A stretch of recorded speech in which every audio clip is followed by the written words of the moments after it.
Shalom, selamat malam. Apa kabar hari ini? Luar biasa, amin. Puji Tuhan, orang semua boleh terkumpul di tempat hari ini. Kita percaya teman-teman yang ada di tempat ini dengan keadaan yang sehat luar biasa. Sebelum kamu menyembah Tuhan, mari teman semua di sini siapkan dengan hati yang paling dalam untuk memuji dan menyembah Tuhan.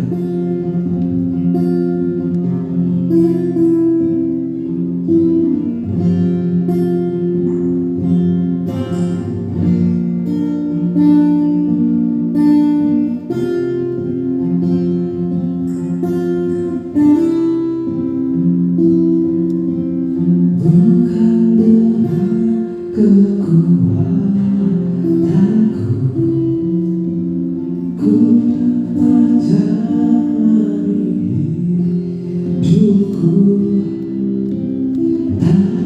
Tuhan yang bisa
Sebelum Tuhan mau memuji Tuhan, mari teman-teman sekali kiri dan kanan, katakan Tuhan Yesus luar biasa.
Untuk selama-lamanya, untuk selama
Yesus kau di dalamku, ku rayakan kasih-Mu.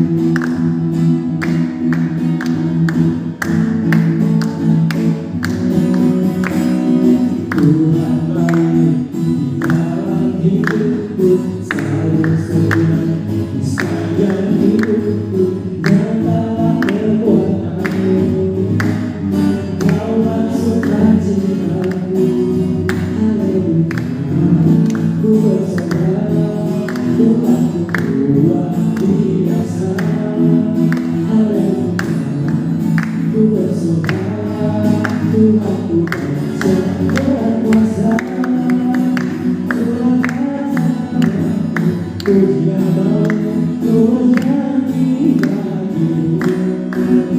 Ku bersyukur, Bapa bagiku, Yesus kau di dalamku, ku rayakan kasih-Mu.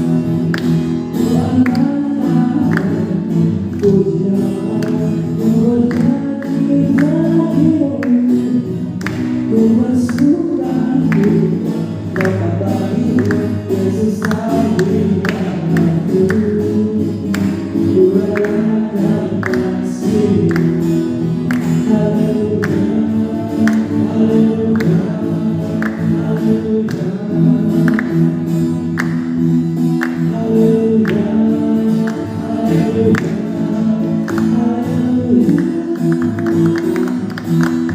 Selamat dulu.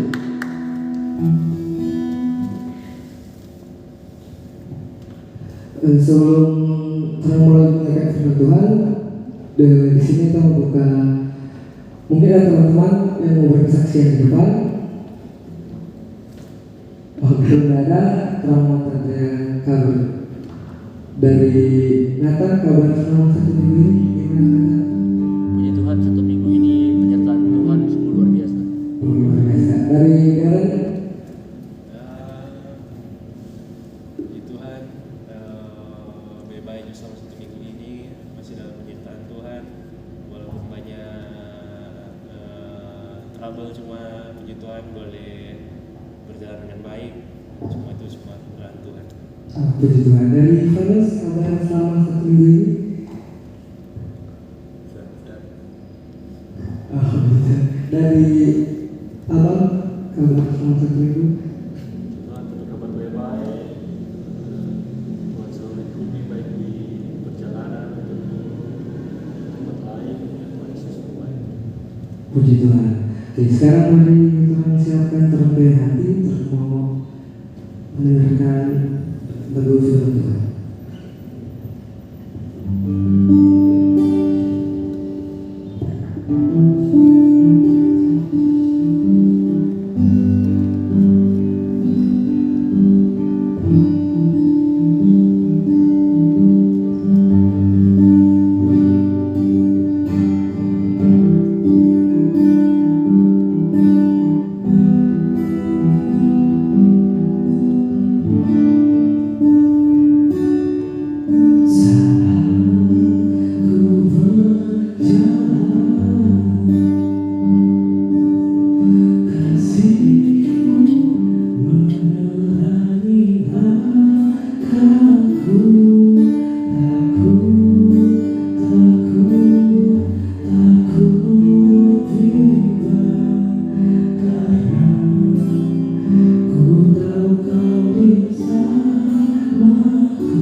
sungguh Tuhan bagi setiap hal yang kami dengarkan sebentar Tuhan dan berguna bagi kehidupan kami sehari-hari dan membuat kami menjadi anak-anak yang lebih taat dengan Engkau dan menjadi anak-anak yang lebih dekat dengan Engkau ya Tuhan. Dan biarlah kami juga hati seorang hamba Tuhan dari setiap hal yang kami dengar saat ini Tuhan dan membuat kami menjadi pribadi yang lebih baik lagi Tuhan dibandingkan sebelumnya. Hanya Tuhan doa kami dalam nama Yesus. Haleluya. Amin.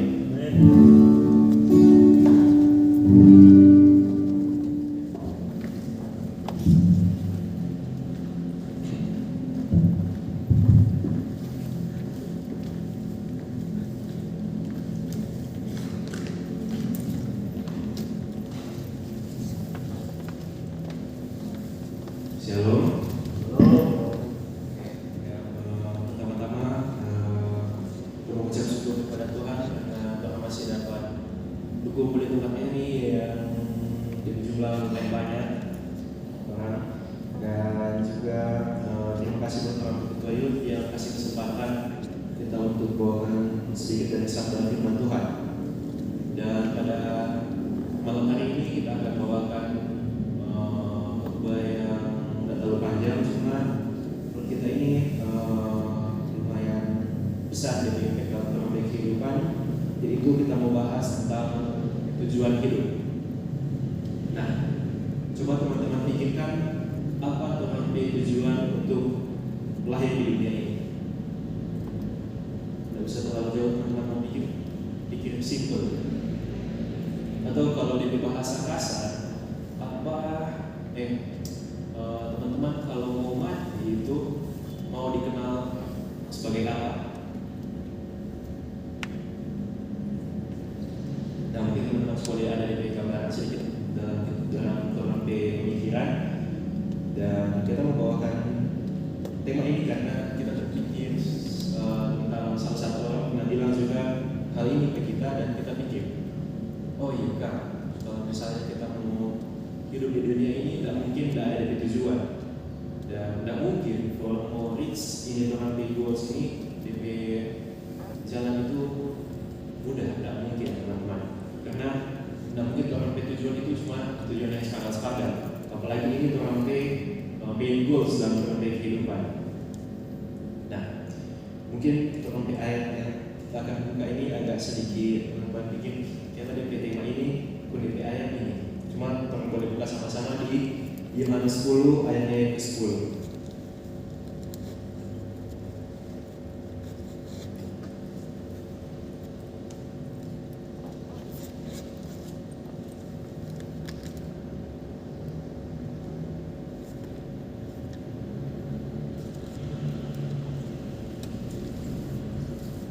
Teman-teman sudah dapat? Yohanes 10 ayatnya yang ke-10, kita bacakan jauh. Pencuri datang hanya untuk mencuri dan membunuh dan membinasakan. Aku datang supaya mereka mempunyai hidup dan mempunyainya dalam segala kelimpahan. Atau dalam bahasa yang lebih keren itu kita lupa dalam terjemahan yang mana. Tetapi Tuhan bilang, Tuhan itu datang untuk membuat orang kehidupan itu berlimpah sampai tumpah. Jadi istilah dia dalam bahasa Inggris itu dia overflow, atau kalau bilang dari bahasa Indonesia lupa, so melebihi begitu. Dan di sini Tuhan boleh mikir mungkin secara materi. Ketika Tuhan lihat di ayat yang ke-10 ini mempunyainya dalam segala kelimpahan. Nah, mungkin Tuhan boleh terpikir tentang harta yang berlimpah atau banyak hal secara material di dalam dunia ini itu dalam berkelimpahan. Tetapi teman-teman, bukan itu yang sebenarnya Tuhan berikan terhadap orang. Apa yang dimaksudkan dan mempunyainya dalam kelimpahan, yaitu ketika orang sebagai manusia itu memiliki waktu yang berlimpah untuk bilang Tuhan ini diselamatkan. Tuhan ini memiliki waktu yang banyak untuk remind orang Tuhan pengorbanan. Tuhan boleh bilang ya, istilah lebih kasar atau diri lah terhadap Tuhan. Dan Tuhan remind terus apa yang telah Tuhan lakukan 2000 tahun yang lalu dalam kehidupan. Tuhan tidak perlu namanya menanggung pengorbanan, tidak perlu namanya hidup dalam kesesatan, hidup dalam kemudian penyiksaan dan lain-lain. Dia yang tidak mengenal dosa mau mati sebagai bentuk pengorbanan untuk orang setiap manusia itu tidak lagi akan tersiksa karena adanya dosa. Kalau bisa kita lihat cara hidup jemaat di perjanjian lama itu, ketika orang melakukan dosa, orang itu akan melakukan suatu persembahan yang kemudian itu akan menjadi pengorbanan memberantai dosa.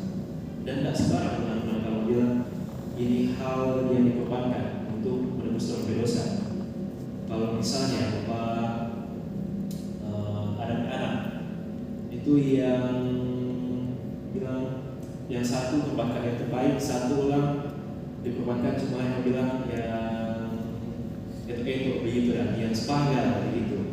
Dan yang hak di hadapan Tuhan adalah yang diberikan yang terbaik oleh Tuhan.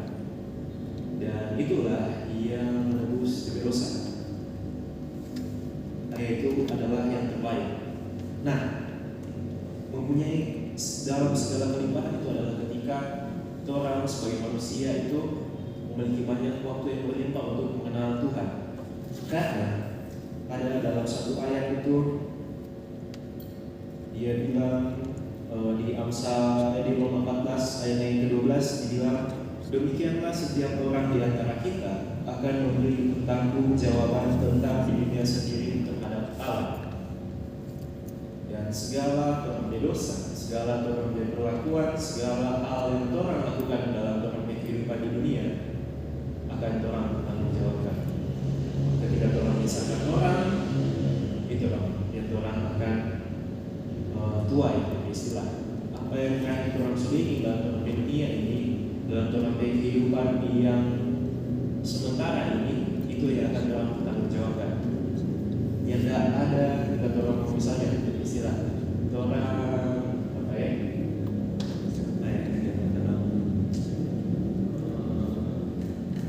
Oh ya, mungkin orang mau tanam mangga kalau tidak buah apel. Jadi apa yang orang tabur itulah yang orang tuai. Ketika orang menabur hal yang tidak baik, orang akan menuai hal yang tidak baik juga.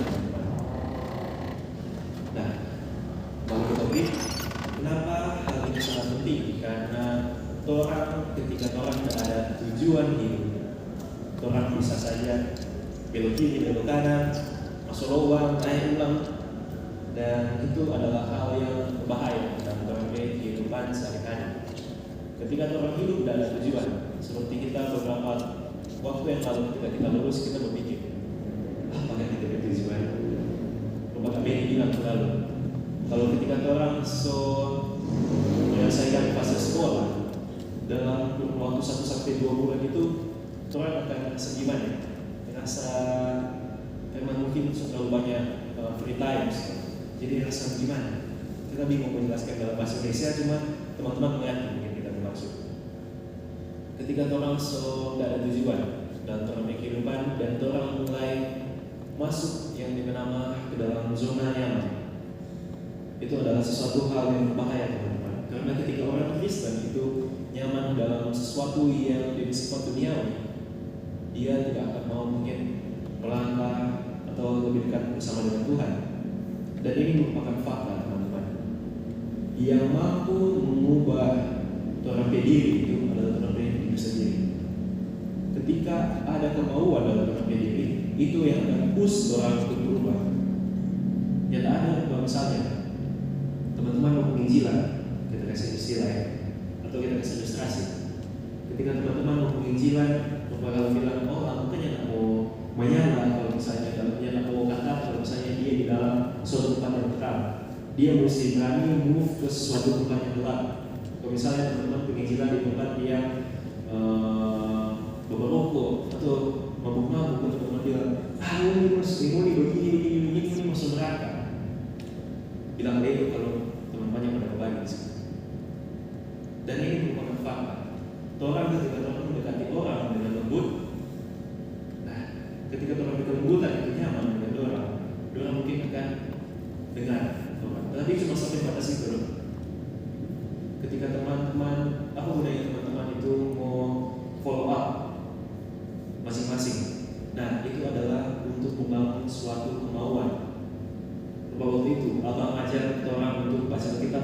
terakhir. Itu berfungsi banyak teman-teman, karena dengan Alkitab ini orang bisa mengetahui segala macam jenis permasalahan dalam kehidupan dan beserta dengan cara menyelesaikan. Dan yang membuat atau yang mendorong orang untuk melakukan itu adalah orang diri sendiri. Bukan lain bukan bilang orang yang menguasai dengan kita, tetapi orang sendiri yang harus melakukan itu. Nah, kembali lagi ke topik pencuri datang hanya untuk mencuri, membunuh dan membinasakan. Nah, tujuan dari pencuri adalah itu, teman-teman. Atau dalam kita kasih sedikit masuk ke dalam dunia ya. Kalau misalnya kita kasih ilustrasi di pencuri ini, anggaplah saya yang mau hasut orang diri sendiri atau orang teman-teman itu jadi hasut orang untuk melakukan hal-hal yang tidak baik. Ini salah satu contoh pencuri di dalam ayat ini. Nah, pencuri ini salah satunya dia menggoda dengan keduniawian. Ketika orang mulai digoda, coba karena misalnya kita kasih duit 1 juta, satu orang itu untuk orang dia yang memiliki hati yang dekat dengan Tuhan, mungkin dia sempat pikir, ambil 100, dan mengatakan nanti bilang kalau dia cuma dikasih 900. Nah, ini adalah hasutan pencuri di dalam dalam kehidupan. Dan bagaimana cara orang mengkat ini dia yaitu dengan push dalam diri. Dan kita kasih satu orang. Kalau misalnya ketika orang sebagai manusia itu nyaman di dalam suatu pergaulan, contoh itu. Ketika orang nyaman dalam suatu pergaulan, kalau orang merasa pergaulan ini bagus, orang akan nyaman di sini. Tetapi ketika orang mulai merasakan hal yang misalnya merugikan orang nyaman di situ, artinya orang itu hidup tidak boleh hikmat. Dia berkata kasar. Ketika orang berani nyaman di dalam sesuatu yang orang tahu itu jelas merugikan orang, dia berkata kasar itu orang berbohong. Ketika orang sudah dirugikan, misalnya kita pernah ada satu sistem, kita teman dengan orang itu cuma orang di Islam, orang agama kita. Kadang kalau misalnya mau keluar, kita itu diajak paling terakhir, cuma kalau misalnya bukan karena kita bawa motor, ya kalau kita mau bawa agama. Dan kita mulai merasa ketika kita kita kesimpulan ini sedikit toksik. Kita berani untuk karena cepat atau lambat hal yang tidak membawa berkenan di hadapan Tuhan itu akan Tuhan potong, teman-teman. Kalau misalnya anggaplah teman tahu first line itu adalah first line itu dia ketika sampai salah satu anggota badan itu dia tidak harusnya teralih ke situ. Kalau misalnya ini terjadi kepada pendaki gunung yang dengan cuaca itu sedikit ekstrim, misalnya dia tidak sampai misalnya biasanya dia terjadi dalam tornado jari ini. Ketika tornado jari ini dia sudah berada di darah, dia ini jadi hitam dan dia jadi keras. Nah, dan ini jadi sudah tidak bagus, teman-teman. Bagaimana cara kalau mau kasih bagus? Dia bisa satu-satunya amputasi, potong. Itu bisa supaya nanti orang bilang nanti hidup jadi lebih enak, at least dibandingkan karena yang tidak bisa mengendalikan ini jari ini. Karena hidup nyaman. Memang itu hilang orang kerjanya, cuma beda dibandingkan orang hidup tidak nyaman. Seperti itulah ketika orang berani move, ketika orang sudah tahu orang tujuan di dalam orang kehidupan itu apa, orang boleh dengan berani cut orang-orang yang berikan orang. Ketika orang berani untuk cut orang di dalam orang kehidupan, saya tidak akan ganti dengan yang lebih baik. Ketika orang berani cut segala sesuatu di dalam orang kehidupan, misalnya orang pasti ketika ujian, percaya atau tidak, teman-teman, ini merupakan salah satu hal yang membuat orang jadi bodoh. Karena percaya atau tidak, ujian ini ada untuk mengukur orang kemampuan. sama seperti dalam ujian dalam kehidupan sehari-hari, mungkin ada masalah ini, itu untuk ukur mengambil kemampuan sebagaimana sementok apa mengambil kemampuan. Dan kita ada cerita, kita pertemuan ini dia sedikit bagaimana ya, makanya dia always must speak begitu dalam ujian. Dan ketika ada ujian yang tidak bisa buka buku atau tidak bisa buka HP, ujian tertulis yang memang dari pengawas, the real pengawas yang sama dengan PKS di sekolah yang bilang, oh buka aja buku, tidak apa-apa. Tetapi ujian yang benar-benar ujian, di situ dia tidak tahu jawab apa. Dan inilah gunanya orang belajar, inilah gunanya orang mengikuti ujian-ujian yang ada dalam sekolah. Ini dari tujuan supaya orang diasah, supaya orang mampu untuk menghadapi ujian yang benar-benar ujian nantinya dalam kehidupan. Nah, tujuan dari iblis juga atau setan ini untuk merusak dalam hubungan, dalam hubungan dengan Tuhan, hubungan dengan keluarga, hubungan dengan teman-teman. Itu saya tidak cepat atau lambat ketika ada sesuatu yang tidak pernah di hadapan Tuhan, di situ pelan-pelan akan rusak. Kalau bukan orang berdiri yang rusak, orang bapak teman itu yang rusak. Saya tidak. Ketika orang menarik orang dari kolam, ini kasih istilah kasar, biasa di umpamakan ketika orang ada cinta beda agama. Ketika orang menarik orang dari dalam kolam, itu kemungkinan besar persentase yang akan terjadi adalah yang di dalam kolam yang mau tertarik ke orang yang tenggelam, orang yang jatuh ke kolam. Karena apa? Karena ketika 6 angka begini itu orang dalam kolam, itu berat. Dan saya rasa itu juga yang akan terjadi di dalam orang kehidupan ketika orang mau masuk ke dalam pergaulan yang tidak baik. Mungkin ada yang dalam pemikiran bilang, tapi kan lampu akan berfungsi di dalam sesuatu yang terang, musik kan itu gelap. Nah, maka itu orang harus ada di tujuan, orang harus ada pada goals, orang harus persiapkan orang diri supaya orang mampu capai dari tujuan. Inilah fungsi goals dalam orang kehidupan. Bagaimana cara orang memacu orang diri untuk mencapai tujuan tersebut. Kalau misalnya kalau kita suka mau badan bagus, kita goals badan bagus. Kalau kita makan junk food, sama begini, kita jalan cuma bahan, tidur, apa semua. Aku bilang, aduh, kita lebih banyak ya enggak. Itu bodoh, teman-teman. Dia melakukan segala sesuatu yang bertolak belakang dengan tujuan.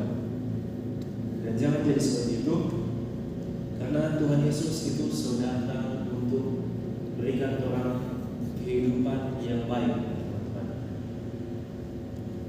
Mungkin teman-teman pikir, oh cuma makan, cuma ini, Pak. Dan ini terjadi bagi kita. Kita lupa suatu saat itu kita waktu saat dulu kita cuma pikir, oh makan terus, makan kok sehat, gini. Dan kalau teman-teman lihat kita di porsi, teman-teman semua dipikir, dan situ orang kita mulai pikir, oh sebuah, ya at least gini, ketika orang makan sesuatu yang berlebihan, kita memang bilang, ketika orang makan sesuatu yang berlebihan, itu sebenarnya orang melanggar atau orang melakukan dosa. Karena kenapa? Karena sesuatu yang berlebihan itu tidak baik untuk orang itu, yang dalam tanda kutip itu merusak bagi Allah. Situ kita tersadar, oh iya kan, oh sudah begini. Dan kita bertujuan itu sekarang harus ada, teman-teman. Dan bagaimana cara kita berusaha itu harus sejalan dengan kita bertujuan. Nah, bagaimana cara orang mau fokus terhadap tujuan, yaitu cara orang mau komitmen untuk terhadap tujuan. Kalau misalnya ada tujuan, kalau mau kesimpulan kita tahun ini, kejar terus. Komitmen dan konsisten. Percayalah juara itu lahir dari kekonsistenan. Ada banyak sekali quotes yang kita ada catat di sini, tetapi yang paling menarik itu dari Bill Gates. dia bilang it's fun to celebrate success, but it's not important to hit the lesson of the failure. Atau yang dalam bahasa Indonesia nya diterjemahkan dalam kali itu dia bilang merayakan keberhasilan itu bagus, tapi lebih penting untuk memperhatikan pelajaran dari kegagalan. Nah, ketika orang hidup balik ke kegagalan itu yang akan membawa orang ke keberhasilan. Ada juga yang menarik itu dia dari Tony Robbins. Dia bilang hidup Anda akan berubah saat Anda membuat keputusan yang baru dan sesuai dan juga berkomitmen. Nah, kita mengajak teman-teman itu pikir salah satu teman tujuan dalam dalam kehidupan. Tidak perlu bilang sana sini, cuma orang pikir sebentar. Kita mau mati sebagai apa? Kita mau orang kenal sebagai apa? Dan bagaimana cara kita mau capai kita tujuan ini? Nah, kalau dalam tujuan secara Kristen, orang ini orang Kristen kita lihat. Dan bagaimana cara orang mau reach orang goals ini? Kalau kita goals itu semua orang Kristen itu sama, nanti masuk surga.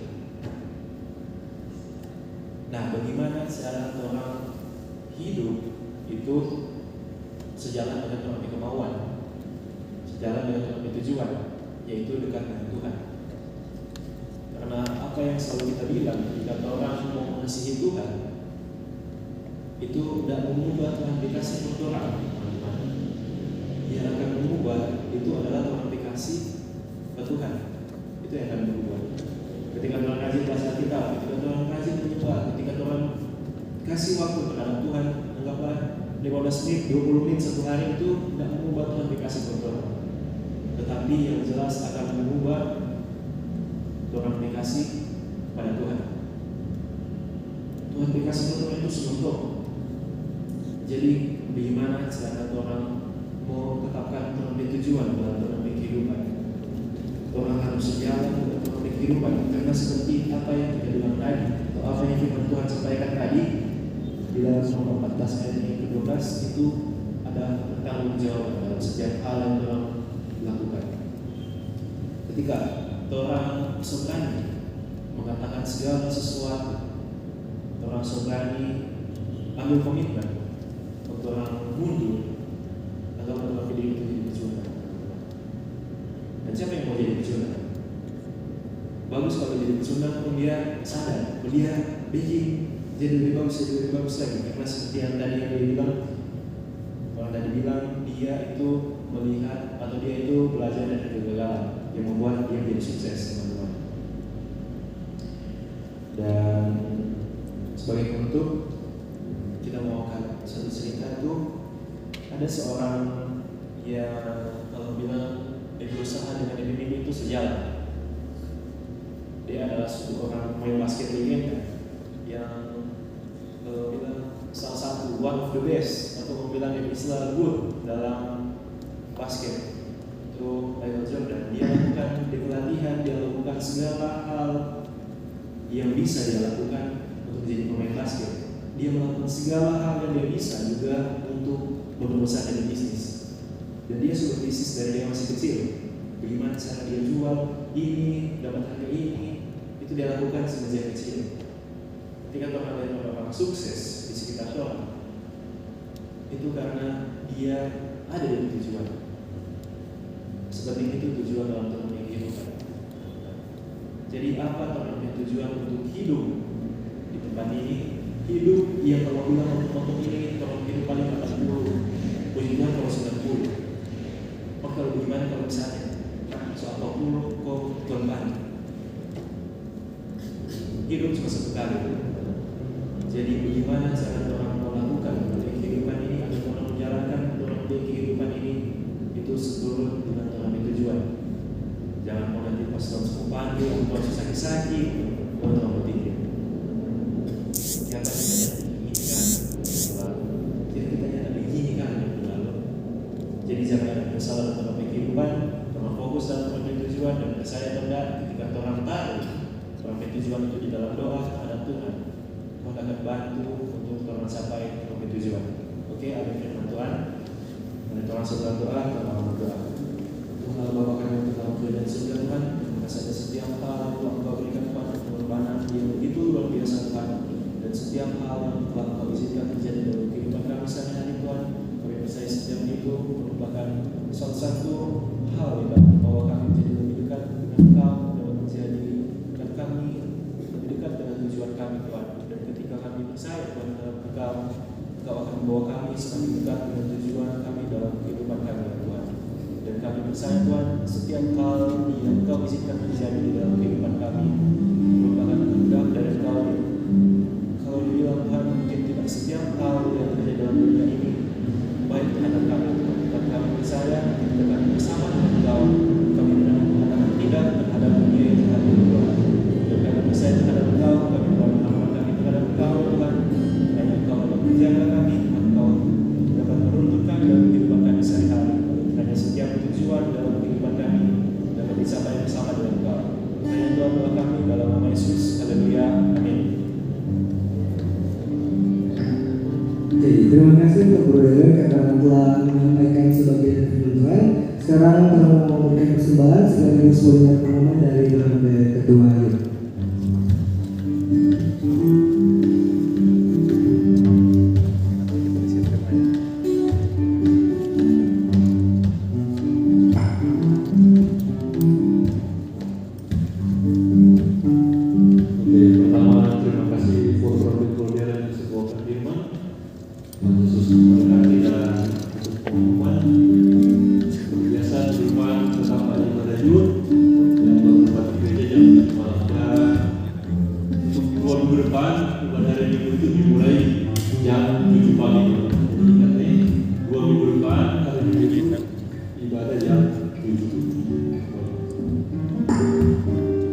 Oke, sekarang kalau untuk pertama ibadah, saya mau berdiri, mohon angkat kawan berlalu dulu.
Doa tutup saya serahkan kepada ketua ini. Terima kasih Tuhan Yesus karena ibadah pada malam hari ini dapat berjalan lancar Tuhan, dan juga kami sudah memberikan persembahan, kiranya semuanya terberikan bisa berkenan dalam dan semoga lagi Tuhan yang akan pulang ke rumah masing-masing, semoga Tuhan diberikan kehidupan yang selamat. Dan juga Tuhan kami berdoa untuk teman kami, Tuhan sahabat kami, Adoy dan Rahasia yang saat ini sedang berbaru di rumah sakit ya Tuhan. Kiranya Tuhan Kau adalah dokter dan segala dokter, Kau menyembuhkan mereka di dalam nama Tuhan Yesus. Kami yakin Tuhan Kau punya rencana yang terbaik buat mereka berdua ya Tuhan. Kau berikan kekuatan pada mereka ya Tuhan, kekuatan kepada keluarga